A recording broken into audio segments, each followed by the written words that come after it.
और यहां चोरी की ही नींव तैयार हो रही है। धुंधुली ने स्वर्ण दे दिया और बहन ने समयानुसार पुत्र दे दिया। बेचारे ब्राह्मण आत्मदेव सीधे साधे हैं, कह दिया धुंधुली ने कि तुम्हारा ही पुत्र है और फल का प्रसाद है। ब्राह्मण ने मान लिया।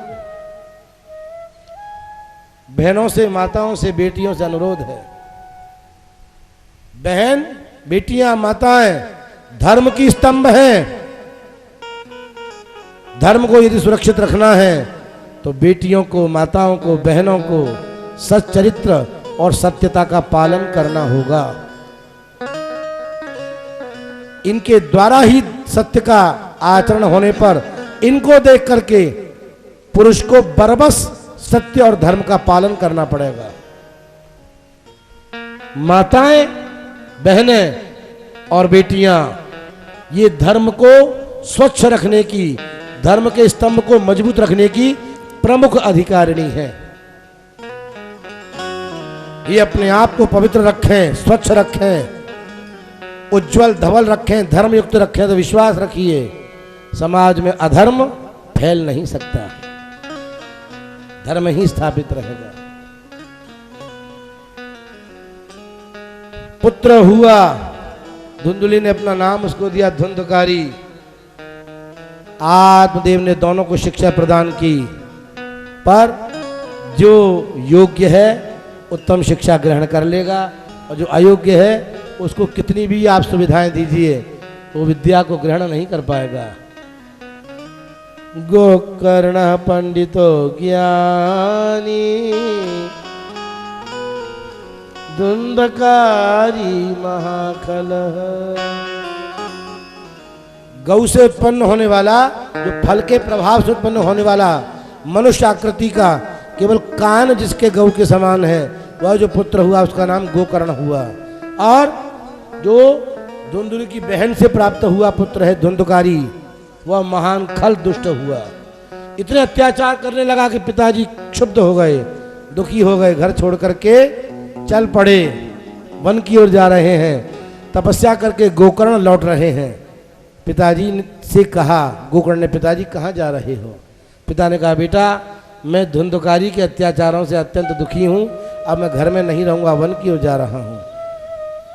क्या कहा सुंदर वाक्य गोकर्ण ने, वह भी आत्मदेव ब्राह्मण को अपना पिता ही स्वीकार करते हैं। गोकर्ण जी कह रहे हैं, देहेष्टि माक्षरुधिरे भीमति भीमतिं त्यजत्वम् देहेष्टि माक्षरुधिरे भीमतिं त्यजत्वम् जाया सुतादिषु सदा ममता विमुञ्च।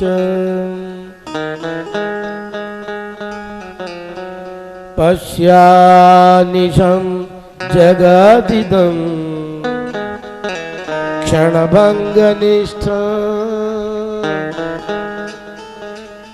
वैराग्यरागरसिको भवभक्तिनिष्ठ।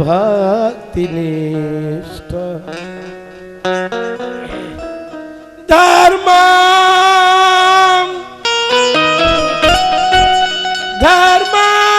भजस्व सततं त्यज लोकधर्मान् सेवस्व साधु पुरुषान् जहि काम तृष्णा। अन्यस्य दोष गुणचिन्तनमाशु मुक्त्वा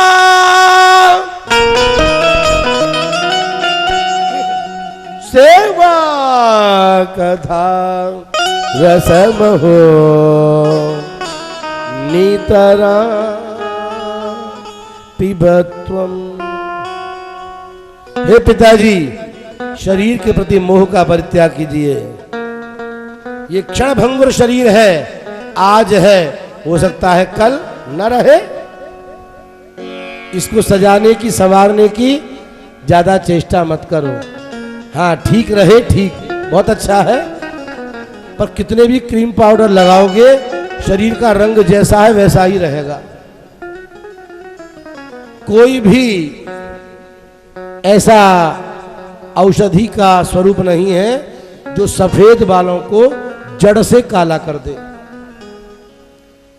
कोई भी आप रंग लगा के काले करेंगे बालों को, 10-5 दिन के पश्चात सफेद बाल फिर से प्रकट हो जाएंगे। इसलिए आप कितनी भी कोशिश कीजिए, आंखों के नीचे जो गड्ढे पड़ गए हैं, झुर्रियां आ गई हैं, वो पड़ ही गई, रहेंगी ही ऐसी। उसको आप क्रीम पाउडर के द्वारा हटा मिटा नहीं सकते। कानों के पास के बाल सफेद हो गए हैं तो सफेद रहेंगे, उन्हें सफेद रहने दो, ताकि आपको याद रहे कि अब हमें वृद्धावस्था ने घेर लिया है, हमें इससे ज्यादा और संसार में प्रवृत्त नहीं होना चाहिए, मुक्त होना चाहिए।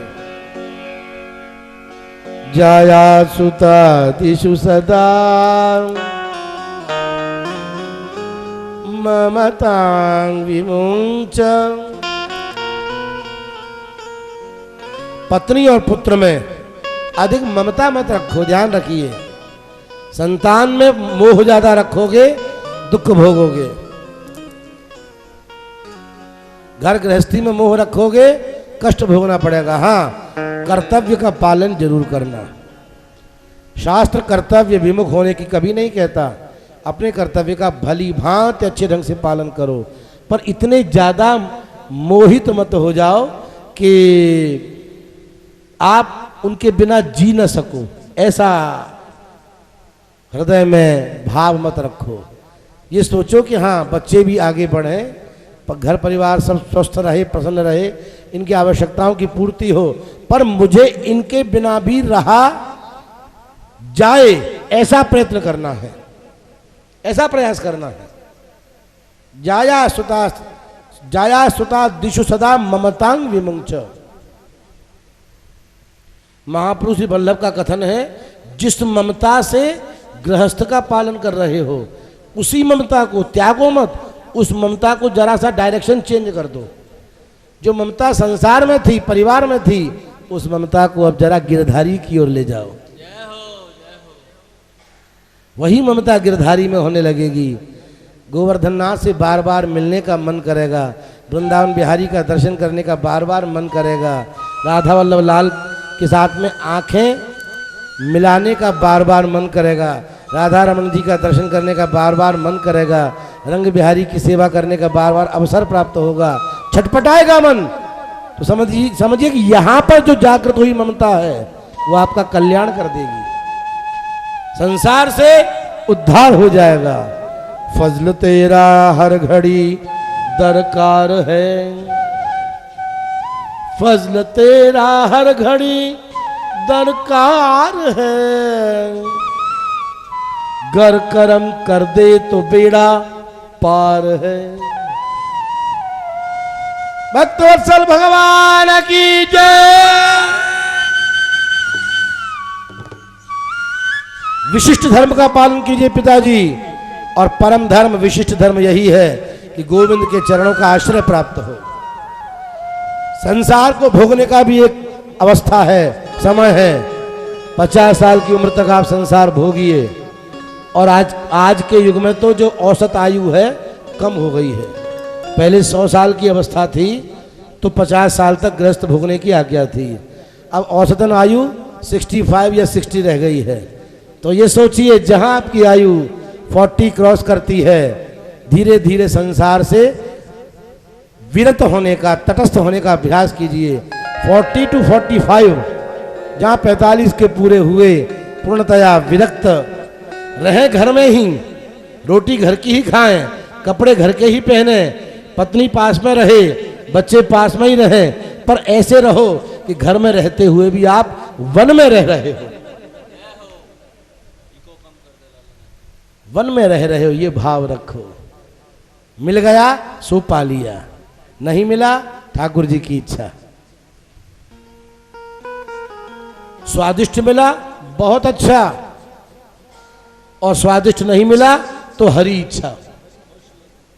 ठाकुर जी ने स्वाद पर नियंत्रण करने के लिए आज बेस्वाद भोजन कराया है। ये सोच करके संतुष्ट रहिए, जो मिल जाए शिकायत करना छोड़ दो। 45 साल के पश्चात जो मिल जाए स्वीकार करो, ना मिले बहुत अच्छा है। अपने कपड़े अपने आप धोने का अभ्यास करो, चाहे आप बहन हैं अथवा भाई हैं। अपने कपड़े अपने आप धो। भोजन की थाली अगर बहू मांजने में नाक मुंह सिकोड़ रही है तो आपको मांज करके रखने में संकोच नहीं होना चाहिए। विश्वास रखिए, आपका जीवन बढ़िया हो जाएगा। बच्चों से अपेक्षा त्याग दो। बच्चे सेवा करें बहुत अच्छी बात है, पर अपने मन में ये भाव मत रखो कि बच्चे आपके अनुकूल चलें। कहना माने ठीक है, नहीं माने तो भी हमें तो ठाकुर जी की सेवा करनी है, हमें अपना जीवन खुद चला लेना है। ये अभ्यास कर लिया 45 के बाद तो विश्वास रखिए भगवत कृपा आपके साथ साथ चलेगी और मंगलमय जीवन रहेगा। वृंदावन बिहारी लाल की जय हो। सेवस्व साधु पुरुषां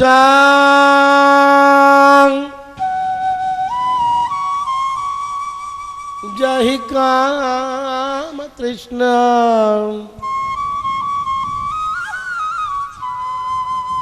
अन्यस्य दोष गुण चिंतनमाशु मुक्त्वा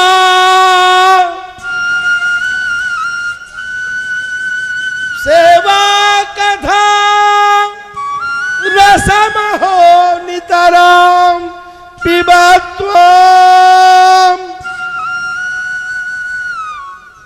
नितरां पिबत्वा।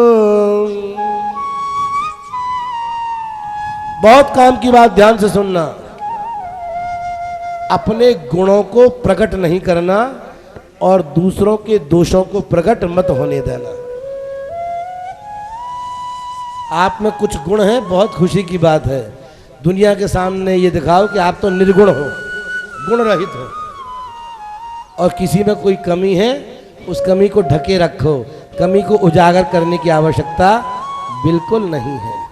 बस शांत भाव से प्रभु का चिंतन करो। अन्यस्य दोष गुण चिंतन माशु मुक्त्वा। एक और बात, बहन भाई दोनों ध्यान रखें, किसी के गुणों को देख करके ज्यादा प्रशंसा मत करो, अन्यथा आप उसमें आसक्त हो जाओगे, परिणाम पतन हो जाएगा। और किसी की कमियां देख करके उससे द्वेष मत करो, अन्यथा आपके मन में उसके प्रति शत्रु भाव जागृत हो जाएगा। न गुण देखो किसी के, न दोष देखो, बस अपने काम से काम रखो।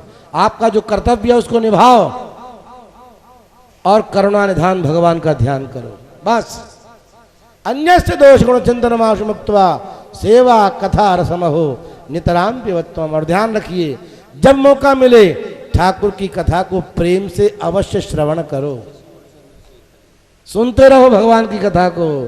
मौका जहां मिले दौड़ करके पहुंचो, कथा नहीं छोड़ेंगे। कथा हमारा दिव्य औषधि रस है, इसका तो सेवन हमें करना ही है।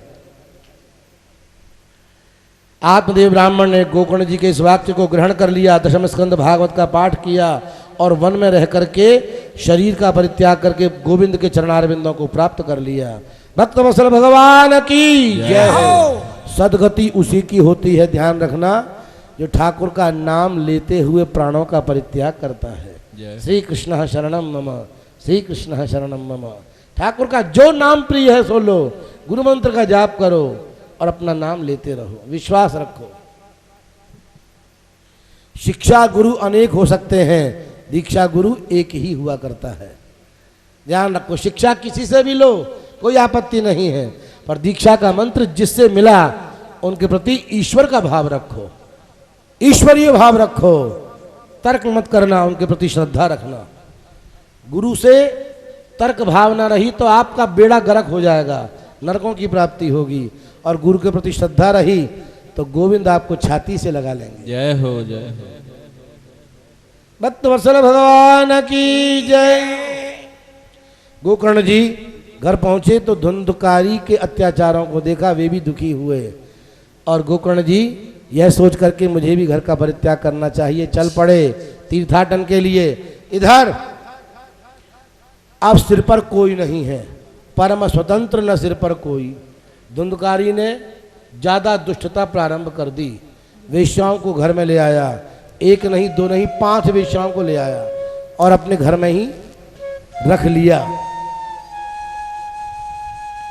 चोरी करके लाता है, वेश्याओं का पालन कर रहा है।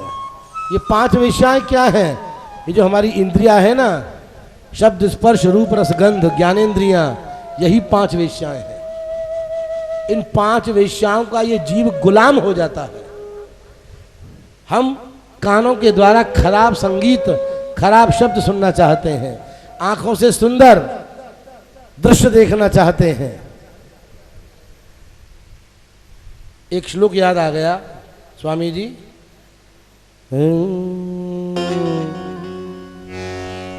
लोग कहते हैं कि हमारा काम नहीं बनता, हम मंत्र जाप तो बहुत करते हैं, काम नहीं बनता, जाप करने में कोई कसर नहीं छोड़ते, पर काम क्यों नहीं बनता? श्लोक बड़ा गजब का है जो उत्तर दे रहा है। जिह्वा दग्धा परान्नेन करौ दग्धौ प्रतिग्रह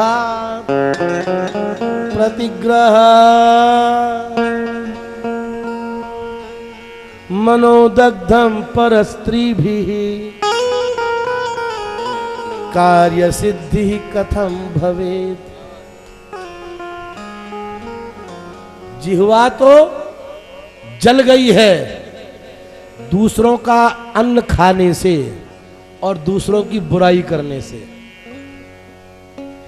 हाथ जल करके राख हो गए हैं दूसरों से दान मांग मांग करके, दूसरों के आगे हाथ फैला फैला करके और दूसरों के प्रति अशुभ कर्म करने से। मनोदग्धम परस्त्री भी, मन जल करके भस्म हो चुका है दूसरे की स्त्रियों को कुदृष्टिपूर्ण भाव से देखने से। इसलिए काम बने तो बने कैसे? यदि काम बनाना है तो अपनी मेहनत की कमाई खाइए, जब तक पसीना ना बह जाए समझिए आपने अभी काम पूरा नहीं किया। और उसके बाद जो मिले उससे रोटी खाओ, पहली बात। नंबर 2, किसी की भी बुराई करना छोड़ दो। संसार का बुरे से बुरा आदमी हो, उसमें भी चेतना के रूप में ईश्वर का निवास है। वो बुराई को लेकर के ढो रहा है तुम्हें दिखाने के लिए, ये कह रहा है कि तुम मेरे जैसे मत हो जाना, मैं ही पर्याप्त हूं अकेला। कूड़े को झेलने के लिए मैं ही पर्याप्त हूं, तुम अच्छे बने रहना। इसलिए बुराई करना जिह्वा से छोड़ दो और बिना मेहनत की कमाई खाना छोड़ दो। करौ दग्धौ प्रतिग्रहात्, इन हाथों से किसी की, संत की, भगवंत की, साधु की, ब्राह्मण की, गौ की सेवा तो करो, पर बिना मेहनत के इन हाथों को फैला करके किसी का अन्न या धन ग्रहण मत करो। इन हाथों से 2 हाथ ऊंचा रहे पर हाथों को फैलाना नहीं। मनोदग्धम परस्त्री भी, अपने मन में अपनी पत्नी को ही बसाना या ठाकुर जी परमेश्वर को बसाना, किसी और को अपने मन में मत बसाना। दूसरे की स्त्री आपके लिए भगवती राधा रानी के समान पूज्य है, भगवती दुर्गा के समान पूज्य है, भगवती सीता के समान पूज्य है। उन्हें प्रणाम करना, दूषित दृष्टि मत आने देना आंखों में।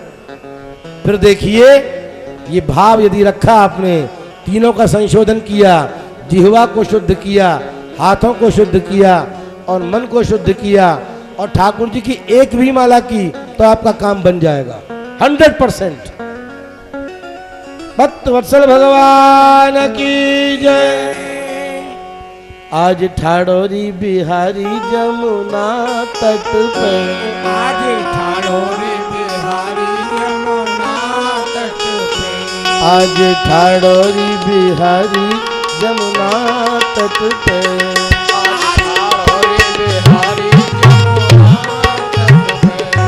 जमुना तट पे रे बंसी बट पे,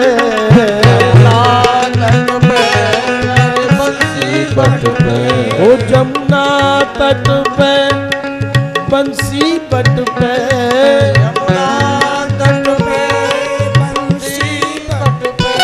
आज ठाड़ोरी, आज ठाड़ोरी, आज ठाड़ोरी बिहारी